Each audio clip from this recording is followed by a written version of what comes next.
வணக்கம் நேயர்களே, நான் உங்கள் மணிகண்டன் பிரபாகரன். பக்தி யுகம் சேனல் மூலியமா உங்களை சந்திக்கிறத மிக்க மகிழ்ச்சி. இன்னைக்கு சிறப்பு விருந்தினரா யார் வந்திருக்காங்க பாத்தீங்கன்னா, எண் கணித ஜோதிடர் பாலசுப்ரமணியம் ஐயா வந்திருக்காங்க. ஃபர்ஸ்ட் ஆஃப் ஆல் அவரை வெல்கம் பண்ணிடலாம். வணக்கங்க ஐயா. வணக்கம், வாழ்க வளமுடன். பக்தி யுகம் சேனல் நேயர்களுக்கு என்னுடைய புத்தாண்டு நல்வாழ்த்துக்களை தெரிவித்துக் கொள்கிறேன். 2025 இந்த புத்தாண்டு நல்ல வளமுடனும் நல்ல பலத்துடனும் நல்ல காரியங்கள் வீட்டில் நிகழணுங்கிற வேண்டுதலோட இந்த நிகழ்ச்சியை தொடங்குவோம். ரொம்ப நன்றிங்க. நன்றிங்க. ஸோ 2025 புத்தாண்டு பலன் பற்றி தான் பார்க்க போகிறோம். ஸோ அந்த வகையில் நம்பர் ஒன்னா நம்பர்னு சொல்லும்போது உங்களுக்கு ஆல்பபெட்டிக்ல வந்து AJI இதெல்லாம் வரும். ஓகே, ஒன்னா நம்பர்னு சொல்லும்போது ஆல்பபெட்டிக்ல உங்களுக்கு என்ன நம்பர், என்னென்ன எழுத்துக்கள் வருங்க? AJI, அது மாதிரி ஒய்ன்னு ஒன்று வரும். அது பெரும்பாலான எழுத்துக்கள் நம்ம இதுல இருக்காது. இந்த 4 எழுத்துக்களை நம்ம சொல்லலாம். சூப்பர். அதாவது சிம்ம ராசியை குறிக்கக்கூடியது, சிம்ம லக்னத்தை குறிக்கக்கூடியது, சூரியனுடைய நட்சத்திரங்களை குறிக்கக்கூடியது. சூப்பர். இப்போ இந்த இதுல பிறந்தவங்களுக்குலாம் 2025 பலன்கள் எப்படி இருக்க போகுதுன்னு சொல்லுங்க. 2025 புத்தாண்டு இது எப்படி இருக்கும் அப்படின்னு பாத்தீங்கன்னாக்க, 2024 என்னன்னு கேட்டீங்கன்னா ஒரு சனியுடைய ஆதிக்கத்திட்ட உள்ள ஒரு ஆண்டா இது போயிடுச்சு. இந்த ஆண்டுல வந்து நம்ம என்ன பார்த்தோம்னு கேட்டீங்கன்னாக்க, எப்போதுமே வந்து நம்ம நிகழ்ச்சியில பார்த்தவங்களுக்கு தெரியும், 8ஆம் நம்பருங்கிறது என்னன்னா கர்ம பலன்களை தீர்க்கக்கூடியது. கர்ம பலன்களை இந்த வருஷத்துல எல்லாருமே தீர்த்துறது. அதாவது இயற்கை பேரழிவுகள் நீங்க பாத்தீங்கன்னாக்க ரொம்ப நடந்துருச்சு. அதாவது நம்ம தெரிஞ்சோ தெரியாம மக்கள் செய்த பாவங்களை இயற்கை சக்திகள் கவனிச்சுக்கிட்டே இருந்து ஒரு ஒரு ஒரு பலனை வந்து கொடுத்துரும். அதற்குண்டான கர்ம பலனை இந்த வருடத்துல கொடுத்துருச்சு. அதாவது ஒரு பெரிய இயற்கை பேரழிவு, அதாவது நோய், இந்த மாதிரியான பிரச்சனைகள், அதே மாதிரி வீட்டுக்குள்ள உள்ள பிரச்சனைகள் எல்லாம் வந்து இந்த வருடம் கழிந்துருச்சு. இந்த வரக்கூடிய புத்தாண்டு நிச்சயமான ஒரு நல்ல புத்தாண்டா தான் இருக்கும். 2025ங்கிறது 9 எண்ணை குறிக்கக்கூடியது. 9 எண்ணுங்கிறது என்னன்னா கர்ம பதிவுகள் நீக்கி மீண்டும் புதிதாய் பிறக்கிறது தான் இந்த 9ங்கிற எண்ணெய். இந்த 2025ல நீங்க பாத்தீங்கன்னாக்க இந்த கூட்டி பாத்தீங்கன்னா 9 எண் வரும். இந்த 9 எண்ங்கிறது புத்தாண்டுன்னு நம்ம வெறுமனை சொல்ல வேண்டியதுல நிச்சயமான உண்மையாகவே புத்தாண்டா தான் இருக்கும். இதன் மூலமா இந்த 9ஆம் நம்பர் வர்றதுனால என்னென்ன பலன்கள் நடக்கும், ஜென்ரலா நீங்க உலகத்துக்கு என்ன நடக்கும் அப்படின்னு பாத்தீங்கன்னாக்க, நிறைய வீடு கட்டுறது, வீடுகள் வந்து இது வரைக்கும் கட்ட முடியாதவங்களுக்கு வீடு கட்டுறது, அந்த மாதிரி வந்து நீங்க பாத்தீங்கன்னாக்க, அதே மாதிரி நீங்க பாத்தீங்கன்னா 2 பக்கம் இருக்கும். அதாவது 9ஆம் நம்பருக்கு 2 பக்கம் உண்டு. அதாவது வீடு, அதாவது இடிதல், அதாவது வந்து ஒரு யுத்தங்கள் நடக்கிறது, இந்த மாதிரி உள்ள விஷயங்கள். அதே மாதிரி நீங்க பாத்தீங்கன்னாக்க புதிய முயற்சிகள் வெற்றி பெறுதல். புதிய முயற்சிகள் நீங்க என்ன முயற்சி பண்ணாலும் அந்த வருடத்துக்குள்ளேயே பலன் கிடைக்கும். இதுதான் மிக முக்கியமானது. ஒரு விஷயம் ஆரம்பிக்கிறீங்க, அந்த பலன் வந்து எப்போவோ கிடைக்கும், அது மாதிரி இல்லை. 2025 ஜனவரி மாதம் என்ன ஆரம்பிச்சீங்களோ அது டிசம்பருக்குள்ள உண்டான பலன்கள், அதுக்கு உண்டான பலன்கள் நிச்சயமா உங்களுக்கு எல்லாருக்குமே கிடைக்கக்கூடிய வாய்ப்புகள் இந்த 2025க்கு இருக்கு. இப்போ நம்ம 1ஆம் நம்பர்ல இருந்து ஆரம்பிக்கலாம். 1ஆம் நம்பருக்கு எப்படி பிறந்தவங்களுக்கு எப்படி இருக்கு அப்படிங்கிறத நம்ம பார்க்கலாம். 1, 10, 19, 28ல பிறந்தவங்களுக்கும், சிம்ம ராசி சிம்ம லக்னத்துல பிறந்தவங்களுக்கும், அதே மாதிரி சூரியனுடைய எழுத்துக்கள் AJIY, இந்த எழுத்துக்கள்ல கியூங்கிறது இதுல வரும். கியூ வந்து பெரும்பாலும் யூஸ் பண்றது இல்லை. இந்த 4 எழுத்துக்கள்ல பிறந்தவங்க, யாழினின்னு ஒரு பேர் இருக்கு, அது ஒயில பிறந்தவங்க. ஸோ நீங்க இந்த மாதிரி எழுத்துக்கள் கொண்டவங்களுக்கும் இந்த வருடம் எப்படி இருக்குன்னு பார்க்கலாம். பொதுவாக வந்து 1ஆம் நம்பர் சூரியனுடைய ஆதிக்கம் 9ஆம் நம்பரோட எப்படி கனெக்ட் ஆகுது அப்படின்னு நீங்க பாத்தீங்கன்னாக்க, சூரியன் வந்து உச்சமாகிற இடம் தான் மேஷம் அப்படிங்கிறத நம்ம பார்த்துருக்கோம். அதனால நீங்க பாத்தீங்கன்னாக்க 1, 10, 19 இந்த சூரியன் சம்பந்தப்பட்ட விஷயங்கள் எங்கெங்க நடந்திருக்கோ, அது மாதிரி ஜனவரி மாதம் பிறந்தவங்க, அதே மாதிரி நீங்க பாத்தீங்கன்னாக்கா அக்டோபர் மாதம் பிறந்தவங்க, இவங்களுக்கு இந்த இந்த தாக்கங்கள் கண்டிப்பா இருக்கும். இது வந்து பாத்தீங்கன்னா 9ஆம் நம்பர்ல பிறந்தவங்களுக்கு 9ஆம் இந்த வருஷத்துக்கு நிச்சயமா ஒரு நற்பலன்களை கண்டிப்பா கொடுக்கும். ஏன்னா வந்து 9ஆம் நம்பருங்கிறது சூரியனுடைய சப்போர்ட் நம்பர். செவ்வாய் சூரியன் போது கனெக்ஷன் வந்து அவங்களுக்குள்ள ஒரு ஃப்ரெண்ட்லி காம்பினேஷன், உச்சமா இருக்கக்கூடிய ஒரு காம்பினேஷன்ங்கிறதுனால அவங்களுக்கு கண்டிப்பா இந்த வருடம் வந்து நீங்க என்னென்ன பண்ணலாம் அப்படின்னு பாத்தீங்கன்னாக்க, இது வரைக்கும் வீடு கட்ட தடையா இருந்தது, வீடு கட்டலாம். வீடு வந்து நீங்க கட்டுற மாதிரி திருமண சம்பந்தப்பட்ட சுபகாரியங்கள் கண்டிப்பா வந்து இந்த சூரியனுடைய ஆதிக்கம் 1, 10, 19, 28 இது சூரிய ஆதிக்கர்கள், அதாவது சிம்ம ராசி சிம்ம லக்னம் இந்த எழுத்துக்கள்ல பிறந்தவங்க நிச்சயமா இதை வந்து கண்டிப்பா அவங்களுக்கு மிக ஒரு நற்பலன்களை கொடுக்கும். கவலையப்பட வேண்டியதில்லை. இது வரைக்கும் 8ஆம் நம்பர்ல வந்து உங்க கஷ்டத்தை தான் அனுபவிச்சிருப்பாங்க. இந்த 2024 வருஷம் நிச்சயமா கஷ்டத்தை தான் அனுபவிச்சிருப்பாங்க. அது கண்டிப்பா மாறி இந்த வருட நிறைவு இருக்கு பாத்தீங்களா, அந்த நவம்பர் டிசம்பர்லயே அவங்களுக்கு ஒரு கிளியரன்ஸ் கிடைச்சிரும். ஏன்னா இது வரைக்கும் கொடுக்கக்கூடிய அந்த சனியினுடைய கெடுபலன்கள்லாம் முடிஞ்சு போகும்போது சனி வந்து நல்லதை கொடுத்துட்டு போவாரு. அதே மாதிரி அவங்க வந்து நவம்பர் டிசம்பர்ல இருந்து கொஞ்சம் கிளியர் ஆகி உங்களுக்கு 2025 நிச்சயமான ஒரு புத்தாண்டா உங்க வாழ்க்கையில ஒரு நல்ல பலன்களை அனுபவிப்பாங்க. இவங்க வந்து இந்த செல்ல வேண்டிய கோயில் பாத்தீங்கன்னாக்க வேண்டுதல்கள் எப்பவுமே வந்து வாழ்நாள் முழுக்க பாத்தீங்கன்னா சூரியன் வந்து எல்லா கிரகத்தை நம்ம கண்ணில் பாக்குறோமோ இல்லையோ சூரியனையும் சந்திரனையும் நம்ம கண்ணில் பார்க்கலாம், தினசரி பார்க்கலாம். இது சந்திரனை கூட பார்க்கலன்னு கூட சொல்லலாம், சூரியனை நிச்சயமா நீங்க பார்க்காம வெளியில போக முடியாது. ஸோ அந்த மாதிரி யோக பலன்கள் இவங்களுக்கு இருக்கிறதுனால நேரடியா தன்னுடைய கிரகத்தையே தான் பார்க்கக்கூடிய விஷயங்கள் எல்லாருக்கும் இருக்காது, சூரியன்களுக்கு மட்டும்தான் உண்டு. சூரியனுக்கு ஏன் அப்படி வந்ததுன்னு கேட்டீங்கன்னாக்க சூரியனை வைத்துதான் மற்ற பிளானட்டரி எல்லாம் இயங்குது. எப்பயுமே சூரியனுங்கிறது ஒரு நட்சத்திரம், அது வந்து ஒரு நெருப்பு மாதிரி இயங்கிட்டு இருக்கிறதுனாலதான் சக்தி வந்து அதுல இருந்துதான் மற்ற அதனாலதான் முதன்மையான கிரகம். முதன்மையான கிரகம் மட்டும் இல்ல, உடம்புல இருக்கக்கூடிய ஆதார சக்கரத்துல மூலாதாரம்னு சொல்லக்கூடியது. இந்த மூலாதாரம் வந்து ஒழுங்கான அந்த சக்கரம் இயங்கினாதான் மற்ற சக்கரங்கள்லாம் இயங்கும். அப்ப இந்த மூலாதார சக்கரம் இயங்கணும்னா அந்த நெருப்பு வந்து எரிஞ்சுக்கிட்டே இருக்கணும், மூலாதார அக்னின்னு சொல்லுவாங்க.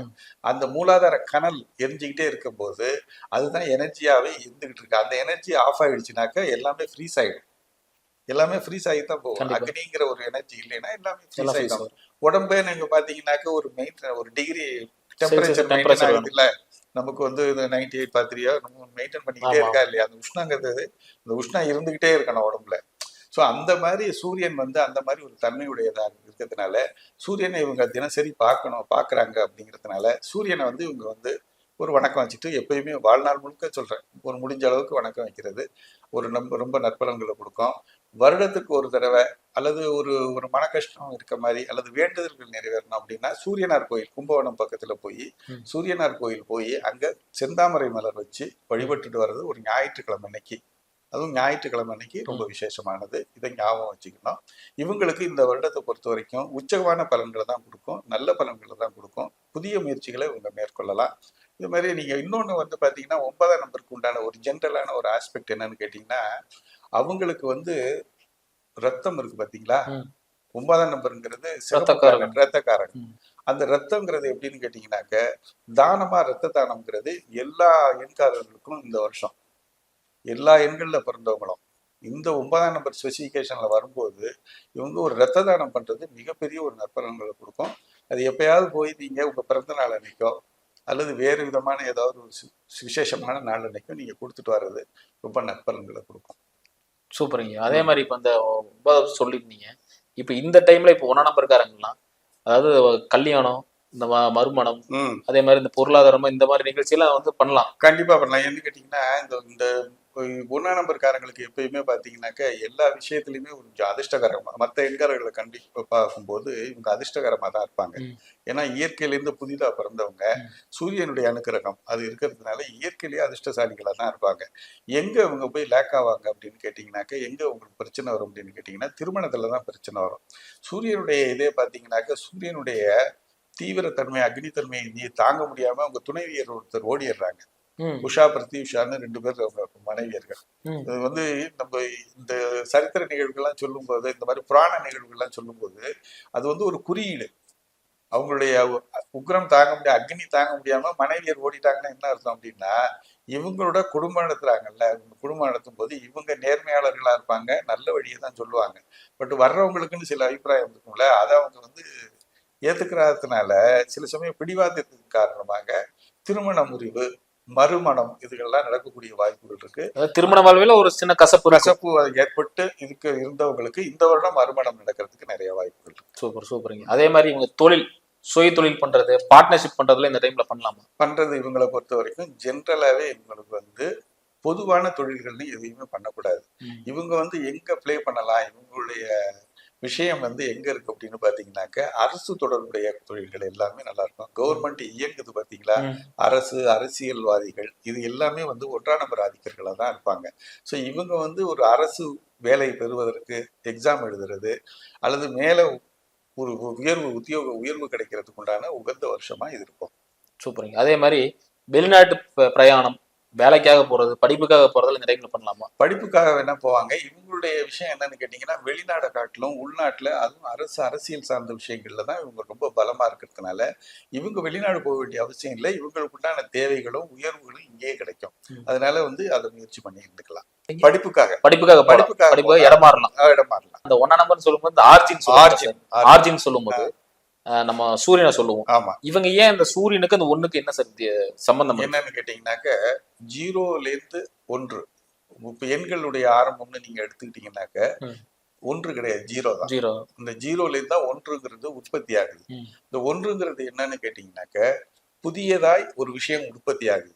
அதே மாதிரி வந்து ஸ்டார்ல சூரியன்கிறது 0ல இருந்து, அதாவது பிரளயம் ஏற்பட்டு உலகம் எப்படி தோணுச்சு, உயிர்கள் எப்படி தோன்றுச்சுனாக்க சூரியன் முதல்ல வந்து பிரளயம் ஏற்படும் போது சூரியன் உட்பட எல்லா பிளானட்டும் மறைஞ்சு போயிடும். மறுபடி உதயமாகும் போது சூரியன் தான் முதல்ல உற்பத்தி ஆவார். சூரியனை வச்சுதான் உயிரினங்கள் உற்பத்தி ஆகும். ஸோ சூரியன்கிறது முதல்ல தோன்றதுனால அந்த முதல் எண்ணா கொடுக்கப்படுது, 1ஆம் நம்பர் கொடுக்கப்படுது. மற்ற எண்கள்லாம் நீங்க பாத்தீங்கன்னாக்க 1ஆம் நம்பருடைய பிரதிபலிப்பு தான். 2 1 சேர்த்தா 2, அது 9 வரைக்கும் தொடரும். 9 1 சேர்த்தா 9. 1 இல்லாம எந்த எண்ணும் கிடையாது. அவ்வளவுதான் விஷயம். சூப்பர் சூப்பருங்க. இப்போ இந்த அருமையா சொல்லிருந்தீங்க. இப்ப 2025ல என்னென்ன பண்ணக்கூடாது, இவங்க பண்ண வேண்டாத விஷயங்கள் என்னன்னு கேட்டீங்கன்னாக்க பெரும்பாலும் வந்து இந்த நீதித்துறை இதுல போய் வந்து ஒரு கோர்ட்டு கேஸ் இதுகளுக்கெல்லாம் போகவே கூடாது. இப்ப இது வரைக்கும் பெண்டிங்கா இருந்தது, நம்ம இந்த வருஷம் ட்ரை பண்ணலாம்னு சொல்லிட்டு இவங்க போகவே கூடாது. இந்த வருடம் அனுகூலமான வருடங்கள் கிடையாது. இந்த வருடம் முழுக்க வளர்ச்சிக்கான வருடம் இவங்களை பொறுத்த வரைக்கும். அதனால நீங்க போய் இந்த மாதிரி போகக்கூடாது. பிரச்சனைகளுக்குரிய விஷயங்கள்ல நீங்க ஈடுபட வேண்டிய அவசியமும் இல்லை. அதிர்ஷ்ட கதவு உங்களை வீடு தட்டு, அதிர்ஷ்ட தேவதை வீட்டு கதவை தட்டும் போது நீங்க வெளியில போயிடுறீங்க. கண்டிப்பா கண்டிப்பா. அந்த மாதிரி இருக்கு இல்லைங்களா? சூப்பர் சூப்பருங்க, அருமையா சொல்லிருக்கீங்க. இதே மாதிரி 1ஆம் நம்பர்ல பிறந்தவங்களுக்கு நீங்க ஏதாவது உங்களோட ஸ்டைல்ல ஒரு டிப்ஸ் சொல்லுவீங்களா? அவங்களுக்கு வந்து எப்படின்னு கேட்டீங்கன்னாக்க 1ஆம் நம்பருக்கு பாத்தீங்கன்னா சூரியனுடைய ஆதிக்கம். சூரியனை பார்த்தோம்னா என்ன பண்ணோம்னு கேட்டீங்கன்னாக்க மலர்கள் வந்து காலையில வந்து சூரியனை பார்த்தோம்னா மலர்கள் வந்து விரிவடை, மலர்கள் வந்து மலரும்னு சொல்றது. சூரியனை பார்த்தோம்னா தாமரை மலருது, அது மாதிரி மற்ற மலர்கள்லாம் மலருதுன்னு சொல்றோம். மலர்ந்தோடனே என்ன நடக்குது அப்படின்னு கேட்டீங்கன்னாக்க தேன் வந்து தேனி வந்து தேன் எடுக்குது. விஷயத்தை புரிஞ்சுக்கிங்க. இது வந்து சூரியனோட சம்பந்தப்பட்டதுனால இந்த தேன்கிறது சூரியனோட ரொம்ப ரொம்ப சம்பந்தப்பட்டது. இது எதுக்காக சொல்றேன் அப்படின்னு கேட்டீங்கன்னாக்க உடம்புல வந்து 1ஆம் நம்பர்காரங்களுக்கு என்ன பிரச்சனை வரும் அப்படின்னு கேட்டீங்கன்னா ரத்த அழுத்தம், இருதய சம்பந்தப்பட்ட பிரச்சனைகள் தான். இந்த 3 தான் வரும். இவங்களுக்கு இயல்பா தேடி வரக்கூடிய இயல்பான உடல் அமைப்புல இவங்களுக்கு வரக்கூடிய பிரச்சனை இது 3. இதை வந்து ஆரம்பத்திலேயே தீர்க்கணும் அப்படின்னா இவங்களுக்கு பிளட் ப்ரெஷர் அதிகமா இருக்கும். எப்பவுமே பாத்தீங்கன்னா பிபி வந்து ஒரு குறிப்பிட்ட வயசுக்கு மேல செக் பண்ணாமே தெரிஞ்சுக்கலாம், பிபி அதிகமா இருக்கும் 40 வயசுக்கு மேல. இதை தவிர்க்கணும் அப்படின்னா சின்ன வயதுல இருந்து இவங்க என்ன பண்ணணும்னாக்க சூரியன் சம்பந்தப்பட்ட தேன் இருக்கு பாத்தீங்களா, இதை வந்து தினசரி பால்லயோ அல்லது ஒரு தண்ணியிலையோ ரெகுலரா ஒரு ஸ்பூனு கொஞ்சமா சேர்த்துக்கிட்டாங்கன்னா ரொம்ப நல்லது. இது வந்து இவங்களுக்கு இயல்பாவே உடல் ஆரோக்கியத்துக்கு மட்டும் இல்ல, மற்ற எல்லா வளர்ச்சிகளுக்கும் உங்களுக்கு ரொம்ப உறுதுணையா இருக்கும். சூப்பர் சூப்பர், ரொம்ப நன்றிங்க ஐயா. ஏன்னா இவ்வளவு டெப்தாவும் டீடைலாவும் நிறைய சீக்ரெட்ஸ் சொல்லுவீங்க. அதான் தேனை எதுக்கு சொல்றேன்னாக்க சூரியன் சம்பந்தப்பட்ட விஷயம் மலர்ந்தோன்னே ஏற்படக்கூடிய ஒரு விஷயம் வந்து அந்த தேனி வந்து தேனை எடுக்கிறது தான். அந்த தேன் வந்து இயற்கையிலேயே உற்பத்தி ஆகிற ஒரு பொருள். அது தேனை வந்து நம்ம உற்பத்தி பண்ண முடியாது. ஏன்னா இயற்கையிலே இயற்கை அப்படின்னாலே சூரியன், அவ்வளவுதான். சூப்பர் சூப்பர், ரொம்ப நன்றிங்கய்யா. இதே மாதிரி அடுத்தடுத்து காணொளி கொடுங்க, நேயர்களுக்கு கொஞ்சம் உதவிகரமா இருக்கும் நம்புறோம். சரி நேயர்களே, இந்த வீடியோ உங்களுக்கு பிடிச்சிருந்தா மறக்காம லைக் அண்ட் ஷேர் பண்ணுங்க. உங்க ஃப்ரெண்ட் அண்ட் ஃபேமிலிக்கு மறக்காம ஷேர் பண்ணி விட்டுருங்க. இதே மாதிரி இன்னொரு காணொளி சந்திக்கும் வரை உங்களிடம் விடைபெறுவது உங்கள் மணிகண்டன் பிரபாகரன். நன்றி, வணக்கம். வணக்கம்.